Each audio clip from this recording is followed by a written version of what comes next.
Bismillahirrahmanirrahim. Assalamualaikum warahmatullahi wabarakatuh.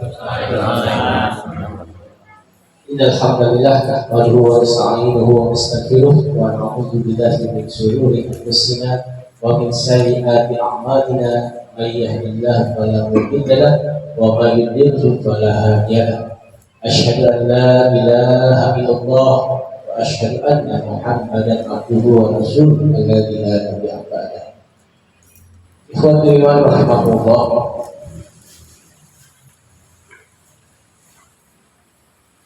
Jemaah ngaji Ahad yang dirahmati Allah Subhanahu wa taala, alhamdulillah, masyaallah pada kesempatan pagi ini kita bisa berkumpul kembali bermuajah pada kesempatan pengajian 2 mingguan kita di Jamaah Persatuan Islam. Alhamdulillah kita masih diberikan kepercayaan untuk memegang akidah kita, akidah Islam. Kemudian kita masih diberikan nikmat yang luar biasa dan nikmat yang tiada diberikan kepada umat yang lain, kepada kaum yang lain, yaitu nikmat iman dan Islam. Salawat serta salam semoga terlimpahkan kepada junjungan kita sang suri tauladan Nabi kita Nabi Muhammad sallallahu alaihi wasallam. Dengan keteguhannya, dengan kesabaran dan ketabahannya yang luar biasa, hidayah satu sampai pada kita, dan mudah-mudahan terus sampai akhir hidup kita sampai hari kiamat kelak. Ikhwan iman rahimahullah, sesuai request dari Ustaz Ketua, namanya mau apa? Saya tanya balik, ada saran? Ya saran enggak? Ya, coba bahas tentang syahadat dan kemerdekaan. Makanya kita tanya temanya apa? Kemerdekaan. Tahu bahasa apa?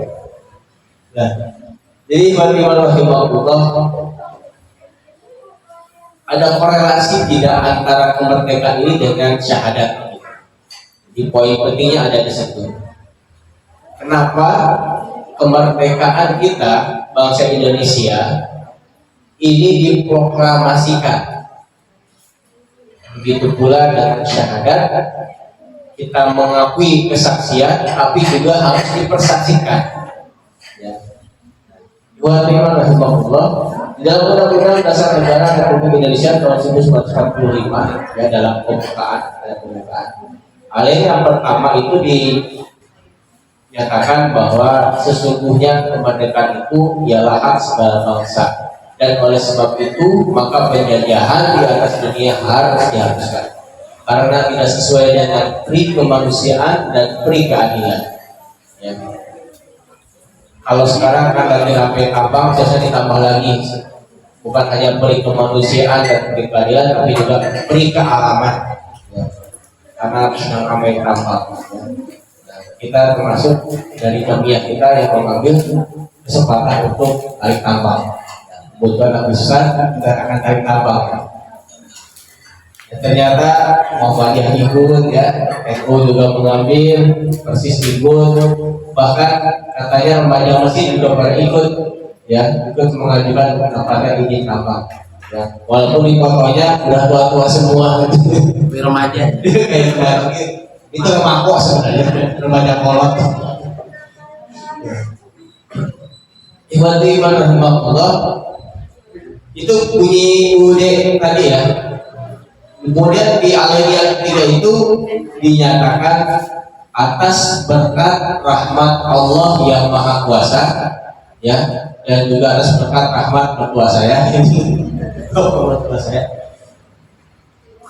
Jangan didorong oleh keinginan luhur supaya berkehidupan kebangsaan yang bebas, maka dengan Indonesia menyatakan dengan ini kemerdekaannya. Saya meng-highlight 2 alinea ini, yang pertama dan yang ketiga.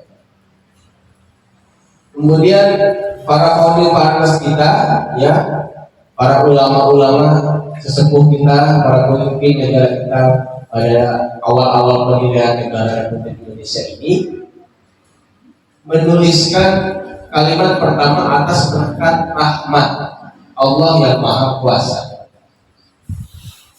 Ini menandakan bahwa negara ini hadir berdiri dibangun pertama atas adanya dasar ketuhanan, maka tidak menerima bagi yang tidak bertuhan. Sudah jelas?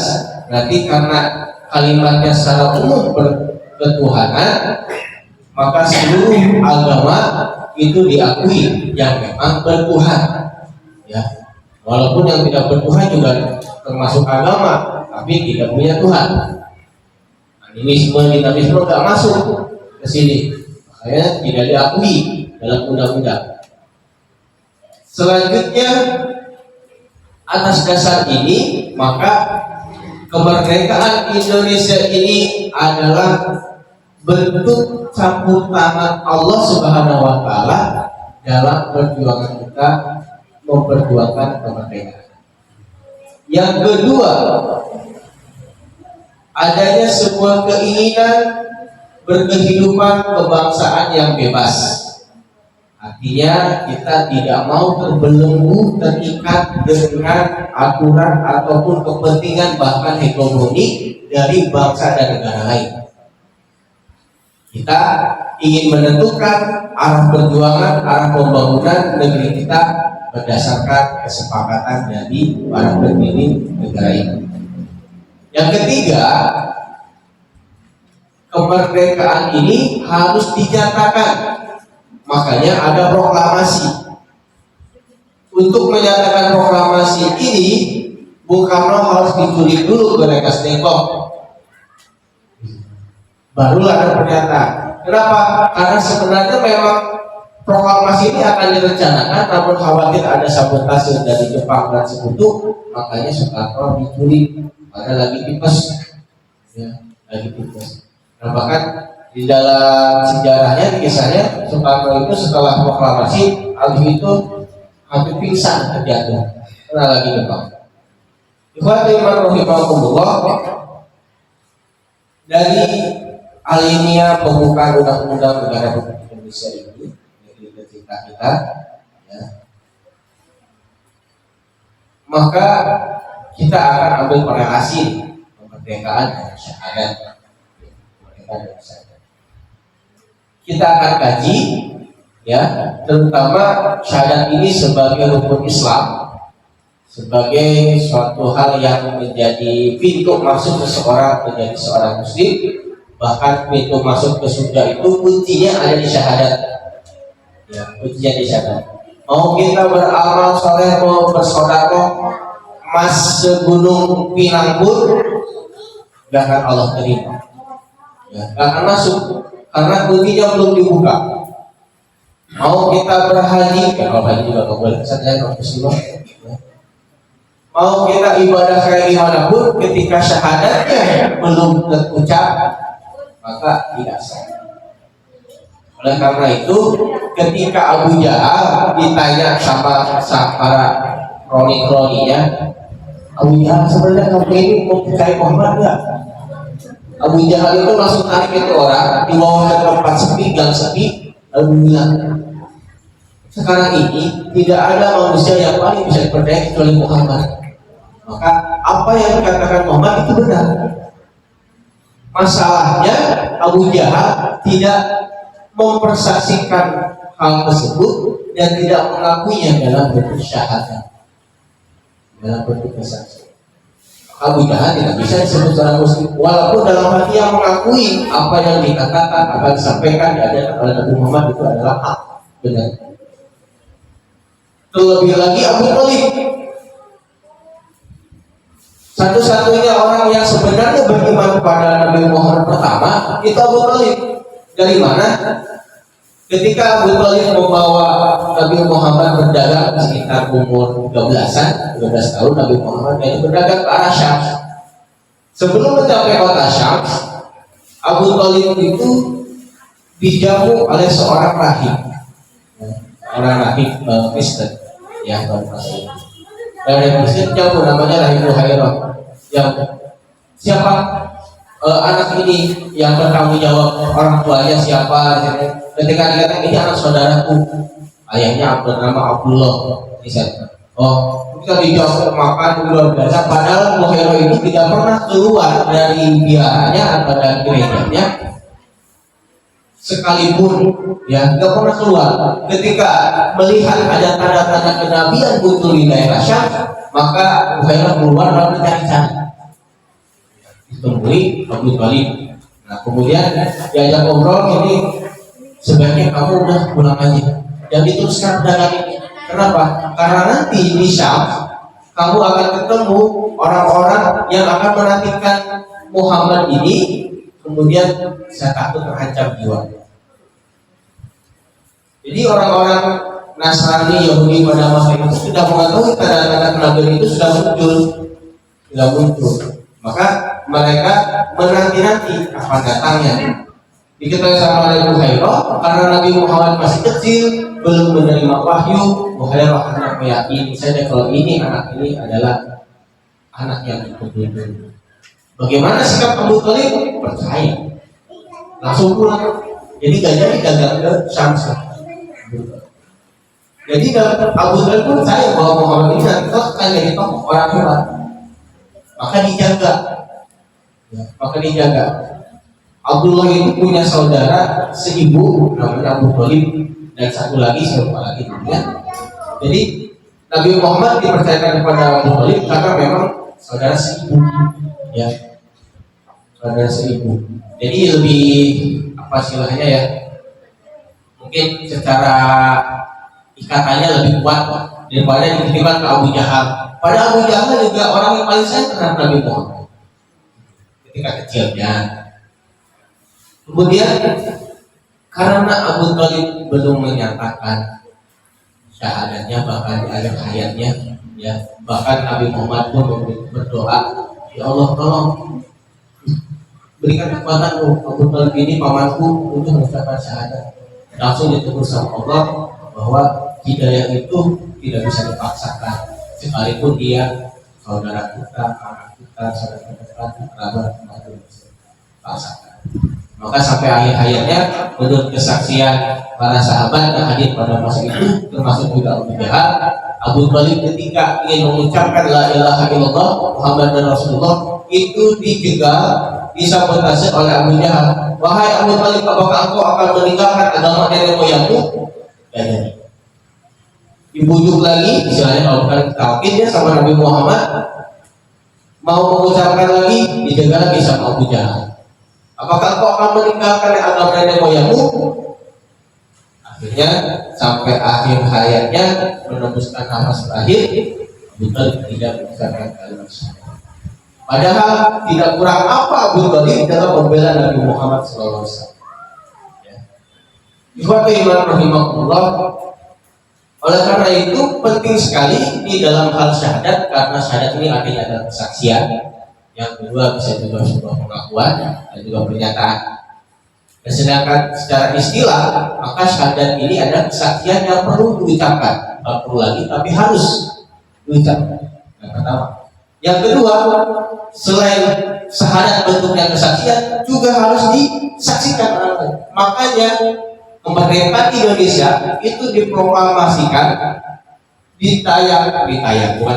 disiarkan di radio, yang radionya itu pada masa itu sudah terbatas, tertangkap sampai ke Eropa dan sebagainya pada masa itu. Dan kalau sekarang mau radio Serang aja karena ketangkap di sini, ya.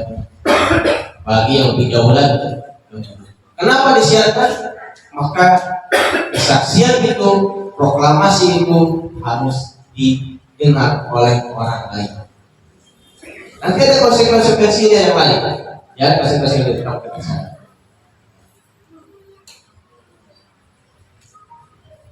Syahadat sebagai rukun Islam ini jadi sebuah pintu bagaimana seseorang disebut seorang Muslim, ya, maka syahadat seseorang ini, sekalipun dia sudah bersaksi bahwa ya Allah saya sudah beriman pada Nabi Muhammad, tapi tidak ada saksi, maka secara syar'i ini belum sah.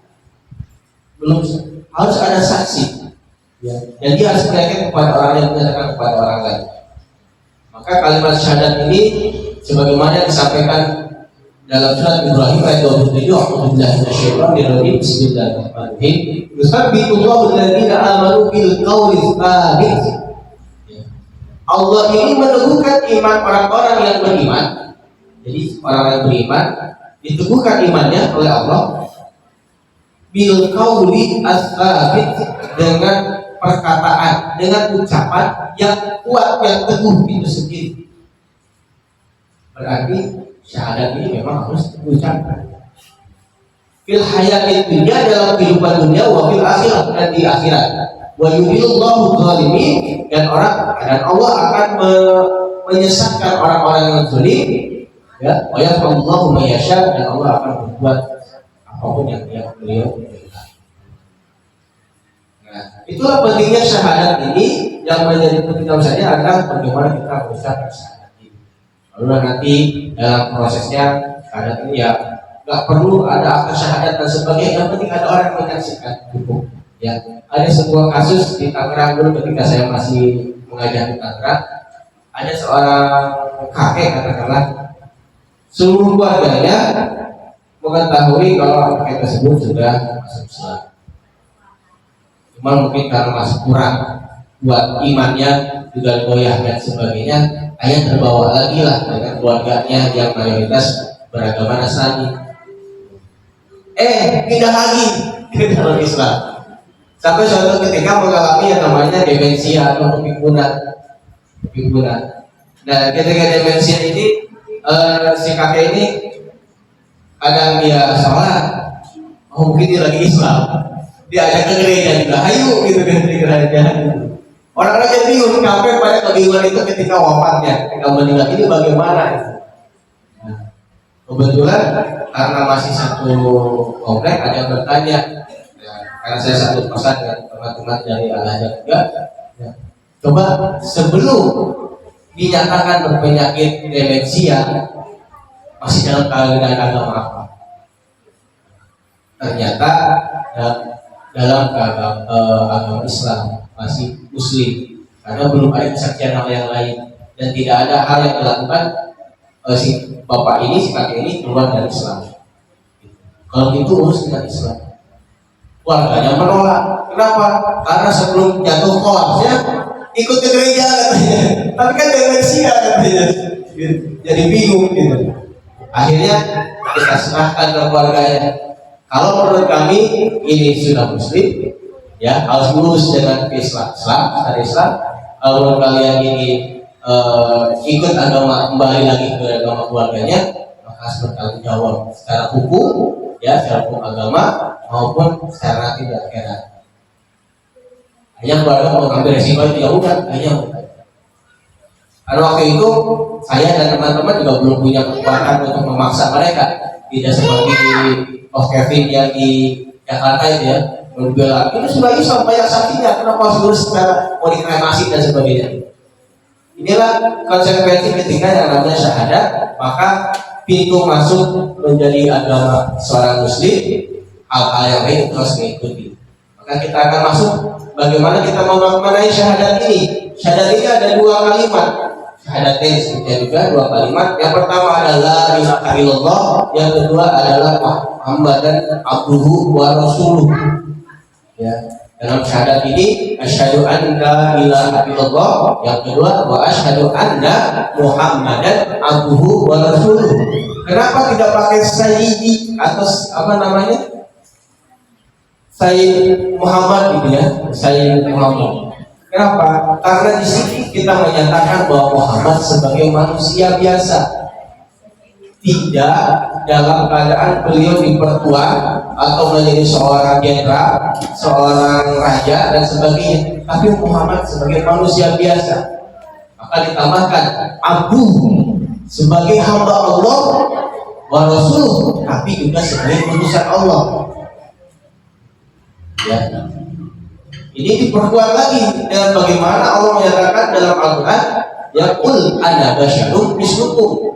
Katakan Muhammad, saya ini adalah manusia seperti halnya yang lain. Basyar dalam bahasa Arab ini dijadikan mempunyai sifat-sifat manusia seperti biasa, haus, ya, lapar makan, ya. Kemudian juga ingin buang hajat, ada syahwat untuk ingin menikah, ketertarikan dengan lawan jenis dan sebagainya.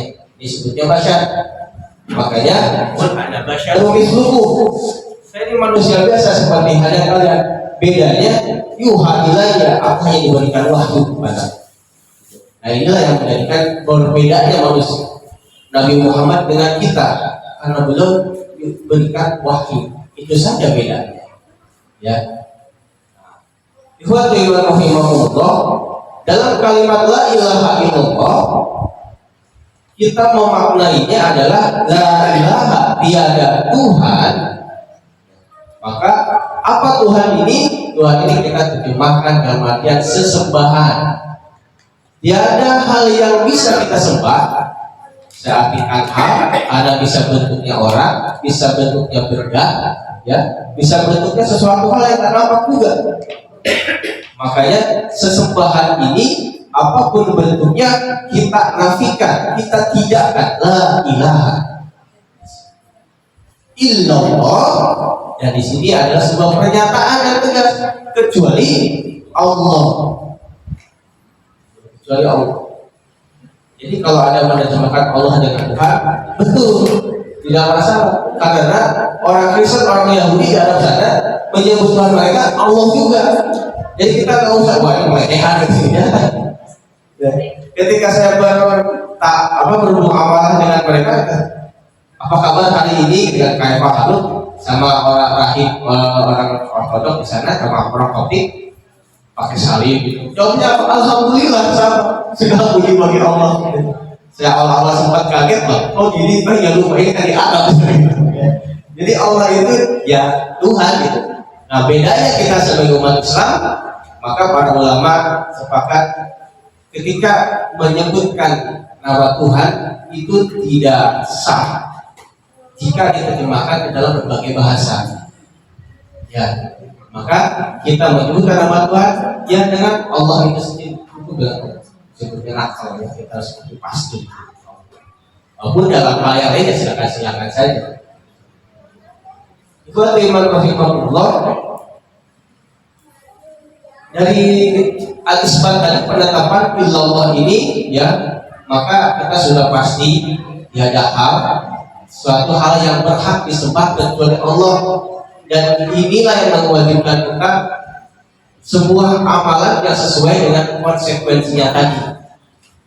Ya, apa konsekuensinya? Maka kita yang mengikuti, yang harus kita ikuti syariatnya hanya syariat yang dikeluarkan, yang ditentukan, ditetapkan oleh Allah Subhanahu wa Ta'ala. Karena ada syariat yang ditetapkan Allah Subhanahu wa Ta'ala, tapi ditambah-tambahkan. Ya, tapi ditambah-tambah. Allah mensyariatkan untuk tawaf di Masjidil Haram mengelilingi Ka'bah. Sama orang kafir Quraisy ditambahkan apa? Bukan mencium Hajar Aswad, tapi menyebut Tuhan mereka, ya Hubal, ya Lata, ya Uzza. Tambah-tambah. Allah, kalau ajarannya Nabi Ibrahim itu ada salatnya. Jadi sholatnya Nabi Ibrahim itu ada 2 waktu, pagi dan sore. Diperintahkan untuk sholat pagi dan sore. Orang kafir Quraisy harus sholat. Ya, karena mereka sholat. Maka di sini sudah ada konsekuensi yang pertama, bahwa yang paling hak untuk disembah itu adalah Allah. Maka konsekuensi pertama kita mengikuti aturan syariat Allah Subhanahu wa Ta'ala. Yang kedua, kita akan memaknai syahadat anna Muhammadan Rasulullah. Tadi sudah saya kasih dulu bahwa sesungguhnya mengakui secara lahir dan batin bahwa Nabi Muhammad ya itu hamba Allah dan Rasulnya. Jadi kuncinya itu ada di abduhu wa rasuluh. Kalau hanya wa anna Muhammadan saja itu tidak sah. Kenapa? Karena bisa jadi mengakui Muhammad, bersaksi bahwa Muhammad ini sebagai apa-apa dan lain sebagainya. Ketika kita menyatakan Nabi Muhammad sebagai abduhu, maka kita terlepas diri dari saudara kita yang mengatakan bahwa Nabi Isa sebagai Tuhan. Maka kita jangan sampai mengatakan bahwa Nabi Muhammad nanti jadi sebagai Tuhan. Istilah wa anna Muhammadan abduhu. Selain abduhu, maka konsekuensinya adalah kita mau mengakui Nabi Muhammad sebagai masyarakat, manusia biasa. Manusia biasa. Nah, ditambahkan lagi wa rusuluhu sebagai utusannya. Selain sebagai Nabi Muhammad sebagai hamba Allah, tapi ada kelebihan dari Nabi Muhammad, yaitu sebagai Rasul utusan Allah yang mendapatkan wahyu. Ikhwati rahimahullah, dari kemerdekaan ini kesadaran, maka kita sekarang waktunya untuk mengkorelasikannya. Kemerdekaan. Korelasi yang pertama adalah kemerdekaan dan syahadat ini dua hal yang sama-sama harus diproklamasikan, dan yang memproklamirkannya itu harus diri kita sendiri, ya, harus diri kita sendiri, tidak bisa diwakilkan, ya, tidak bisa diwakilkan. Termasuk juga mohon maaf apabila ada yang bisu tidak bisa bicara, itu harus memproklamirkannya syahadat ini dalam bentuk hal apapun yang disaksikan. Ya, misalnya tulisan dia menulis, ya, disaksikan dan sebagainya. Nah, disinilah korelasi dan kemerdekaan dengan syahadat ini. Yang kedua, proklamasi kemerdekaan ini adalah menyatakan diri kita terbebas dari belenggu hukum, belenggu penjajahan, ya, dan belenggu hal yang lain. Oleh karena itu, seseorang yang mengucapkan syahadat, maka dia berlepas diri dari aturan-aturan yang lain kecuali aturan Islam, syariat Islam. Jadi ikhwati rahimahullah, kalau dalam bangsa dan bernegara memperoleh kemerdekaan, kita menentukan arah tujuannya berdasarkan syariat Islam, maka kalau seseorang bersyahadat, maka dia memproklamirkan diri mengikuti syariat Islam. Oleh karena itu, founding father kita, ya, mengucapkan proklamasi kemerdekaan itu diawali dengan berkat rahmat Tuhan yang Maha Kuasa. Atas kuasa Tuhanlah negara ini bisa merdeka. Atas kuasa Allah lah negara ini kemudian bisa berdiri tegak tanpa campur tangan pihak manapun. Begitu pula ketika kita bersyahadat, maka ada konsekuensi lain yang akan kita dapatkan. Syahadat dan kemerdekaan ini dua hal yang sama-sama diperjuangkan. Makanya banyak para syuhada yang berguguran, nyawa, harta, keluarga dan sebagainya. Begitu pula seseorang ketika masuk ke syahadatnya ini membela kemerdekaan dirinya, terbebas dari berbagai macam syariat yang lain, maka ada konsekuensi yang menanti. Maka kita akan mendengar kisah Bilal yang dalam membela syahadatnya, ya, dijemur di padang pasir, ya, di padang pasir, padang sokrok, ditindihkan batu yang besar di atas perutnya. Namun yang terucap dari Bilal hanya ahad. Kita akan melihat bagaimana membaca bagaimana kisah sirah Yasir, keluarga Yasir, ya, seluruh keluarganya mati karena gak mau mengikuti Abu Jahal, disuruh kembalilah ke agama nenek moyang. Sampai akhirnya Ammar karena saking gak kuatnya melihat ayahnya, ibunya, adiknya diambil nyawanya oleh Abu Jahal, akhirnya mengucapkan, aku kembali kepada agamamu, agama nenek moyang kita, agama Lata dan Uzza. Sambil menangis, sambil kelimpungan, sampai akhirnya Ammar dibebaskan dan datang ke Rasulullah sebagaimana, apakah aku sudah terus? Selama hatimu menolak kemusyrikan itu, maka aku dalam keadaan. Bagaimana Abu Bakar ketika membela syahadat ini kehilangan keluarganya. Beliau hijrah ke Madinah, istrinya ditinggalkan, anaknya ditinggalkan. Asma binti Abu Bakar itu masih di Mekah. Kata Abu Bakar, Asma itu sudah masuk Islam, tapi istrinya belum. Istrinya Abu Bakar itu belum masuk Islam. Kamu di sini saya jaga ibumu sampai nanti Asma ikut gelombang hijrah saja. Abdurrahman bin Auf, orang terkaya dan terlahir kaya, mati pun dalam keadaan kaya, dan sepertinya ya kalau kasarnya udah dikutuk kaya gitu ya, nggak pernah miskin. Ya nggak pernah miskin. Abdurrahman bin Auf ketika hijrah ke Madinah dicegat oleh para pemuda Mekah, bilang, Abdurrahman bin Auf, kamu gak usah ke Madinah. Kamu akan kami jadikan jadi orang terkaya di Mekah, kedudukanmu akan paling terhormat di Mekah, tapi kamu tinggal di sini. Abdurrahman bin Auf dengan saking kuatnya imannya, silakan kalian ambil hartaku, aku akan tetap hijrah ke Madinah. Istrinya tadinya ikut, lalu kemudian istrinya ditanya, hai istrinya Abdurrahman bin Auf, kamu jangan pergi dari Mekah. Kalau kamu ikut suami kamu, maka kamu hanya akan bawa baju pakaian yang kamu pakai ini. Tapi kalau kamu tetap di Mekah, ya, kami jadikan wanita terhormat semekah. Harta suamimu akan kami tambahkan, dan bahkan kami carikan pemuda yang paling ganteng, paling kaya, paling terhormat buat kamu. Ternyata istrinya bin Auf memilih pilihan yang diberikan oleh orang, tetap tinggal di Mekah. Abdurrahman bin Auf meninggalkan itu semua, jalan kaki ke Madinah. Mana berapa jam dari Madinah ke Mekah? 5 jam. Udah pakai ini kereta 2 jam. 5 jam. Teman saya masih 8 jam. 8 jam. Pakai bis, kecepatannya bisnya di sana jangan ditanya ya. Kalah itu pasien polis itu kalah banyak. Ya. Mereka bahkan nyari itu kakinya sampai ke atas setir. Ya, jadi cuma tinggal di sana aja pakai gas.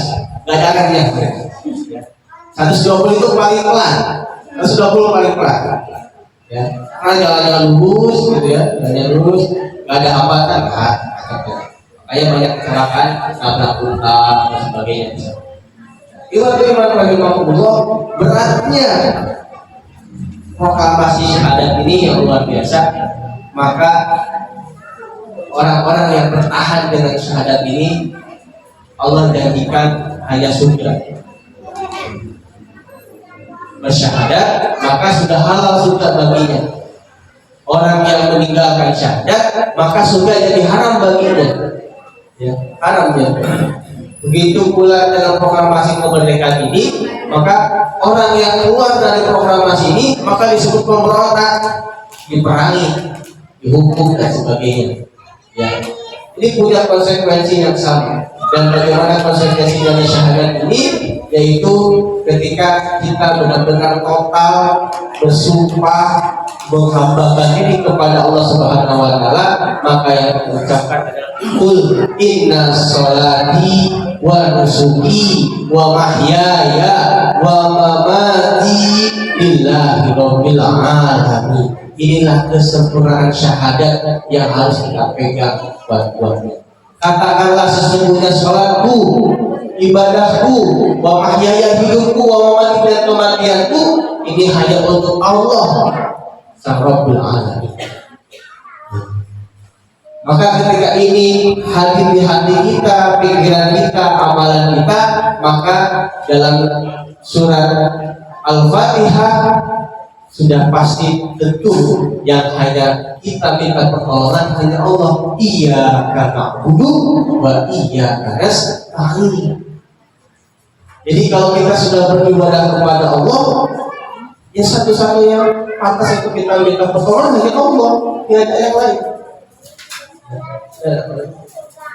Maka ketika kita berhasil membantu orang lain dalam hal apapun, terima kasih. maka biasanya kalau orang banyak syukur juga. Berterima kasih kepada Allah. Saya hanya sebatas perangkat. Ya, alhamdulillah. Kemudian ketika terima kasih orang tersebut disampaikan, ditambahkan dengan pujian-pujian, maka Imam Al-Ghazali menyampaikan ucapan astagfirullah ketika dia mendapatkan pujian orang lain. Kenapa? Karena pujian itulah syaitan masuk ke dalam hati kita, dalam pikiran kita. Kemudian kita berbangga diri, jadilah ujub dan takabur, sedangkan ujub dan takabur termasuk ke dalam golongan syirik musyrik. Walaupun bentuknya asbar, walaupun bentuknya tidak membuat kita keluar dari agama Islam. Ikhwatul iman rahimahullah, karena beratnya dari proklamasi syahadat tadi, proklamasi kemerdekaan ini, maka gak gampang juga ya dengan konsekuensi kita, maka godaan pun akan semakin kuat, semakin masya Allah ya. Oleh karena itu jangan sampai kita terjerumus masuk ke dalam jurang yang sehingga membuat kita keluar dari syahadat ini. Jadi syahadat kita cuma dua, nggak ditambahkan yang lain, hanya bersaksi pada Allah sebagai Tuhan kita dan bersaksi pada Nabi Muhammad sebagai hamba-Nya dan Rasul-Nya. Iman rahimahullah, maka kita bisa mengambil kesimpulan bahwa sebenarnya kemerdekaan dan syahadat ini mempunyai korelasi yang sangat kuat sekali. Ya. Oleh karena itu, kalau dalam kajiannya Pak Mun, Kiai Haji Bayu Zubair, 17 Agustus 1945 ini mempunyai makna yang luar biasa. Pertama, kenapa tanggal 17 bilangnya 17? Karena 17 ini ada menandakan sebuah fondasi keimanan kita. Fondasi keimanan kita itu dilihat dari sholat. As-sholatu ibaduddin, sholat itu adalah pihaknya agama. Maka angka 17 ini diambil dari jumlah rakaat sholat wajib kita. Beliau juga menyampaikan bahwa kenapa di bulan Agustus tanggal 8, selain pada masa itu kebetulan bertepatan dengan Ramadan, angka 8 ini ada jumlah pintu surga. Maka dengan syahadat proklamasi kemerdekaan ini, bahwa dengan kita syahadat memproklamasikan kita bahwa kita sebagai hamba Allah, maka kita sudah bisa memilih pintu surga yang mana yang mau kita masuk. Ya. Dari pintu yang mana mau kita masuk. Dan 45 ini, angka 45 ini diambil dari jumlah rukun sholat yang harus kita lakukan dalam sholat itu sendiri, dimulai dari takbiratul ihram sampai salam. Kalau dijumlahkan ada 45, sudah hafal apa bukan? Ya, sudah hafal juga apa-apa, yang penting praktiknya benar. Yang penting praktiknya benar. Ya, tahiyat itu rukun, tahiyat itu rukun. Yang rukun itu utak-utakannya, maka nggak usah dipermasalahkan masalah utak atau tidak. Yang penting rukunnya yang kita ucapkan. Syahadatnya itu rukun, gitu kan? Maka tidak perlulah kita menambahkan syahadatnya dengan kalimat-kalimat yang lain, karena sudah begitu yang dari Nabi Muhammad SAW. Itu iman rahimahullah. Mudah-mudahan dengan memaknai kemerdekaan ini dengan syahadat ini kita terbebas dari belenggu. Pertama kemusyrikan, yang kedua dari bid'ah-bid'ah dalam hal ibadah. Karena keduanya ini yang akan membawa kita justru keluar dari syahadat itu sendiri. Wallahu a'lam bishawab wa a'udzu billahi min syarri ma